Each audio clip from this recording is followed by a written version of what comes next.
memory ached in his chest, a remnant from an earlier life.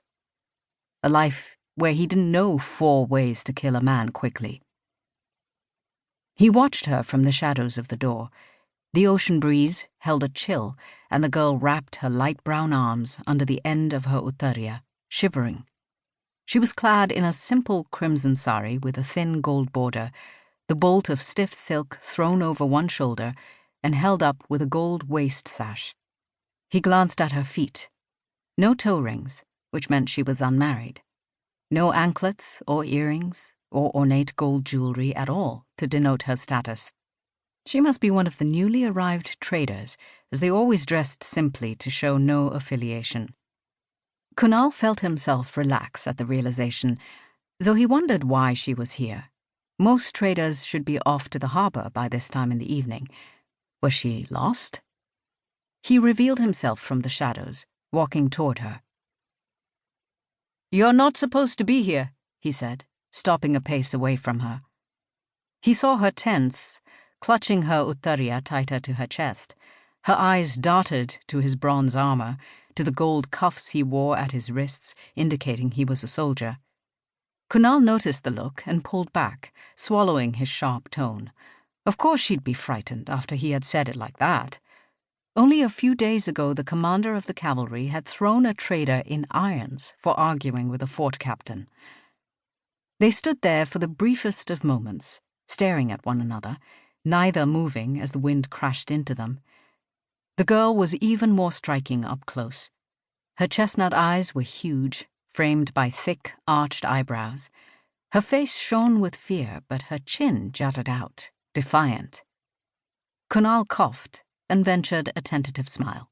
He tried to angle himself in the straining moonlight so that she would see he was unarmed and meant no harm, raising both hands for good measure.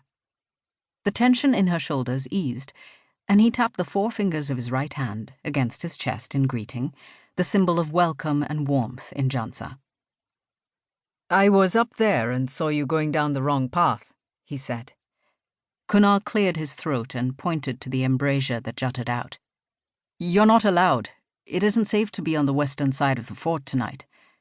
His words came out fast, laced with a nervous energy. "Are you lost? It can be hard to navigate the trading footpaths at night. This one leads away from the harbor." He couldn't remember the last time he had spoken to a girl at length. Women had been removed from the Johnson army after the queendom had been dismantled, and the fort was inhabited only by soldiers and the passing traders that helped it thrive. The other soldiers made trips into town on campaigns, but Kunal never partook in those celebrations.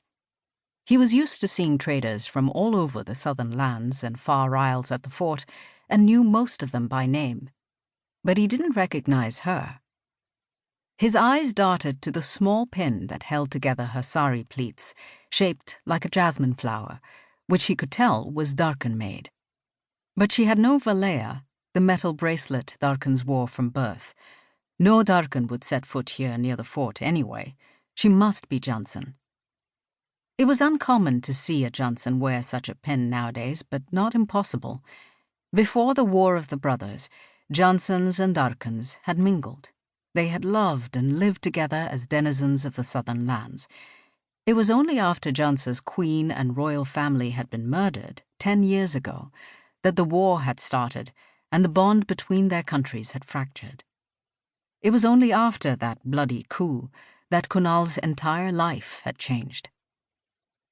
"I've seen many traders deliver their goods and then get lost while staring at the fortress's height or numerous parapets. It's really not that special. But I suppose I think that because I lived there." His words trailed off as he bit his tongue, bewildered at why his mouth had decided to come to life on its own. She looked at him for a long beat, studying his face, and Kunal had to resist the urge to say something to fill the silence. Finally, she lowered her head, demure. "I believe I'm lost."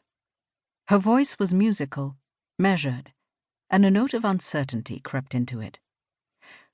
"Would you be so kind as to tell me how to get back to the harbor? I was late in dropping off my shipment of poppy seeds. I hope you will forgive me." She bent her head, eyes lowering.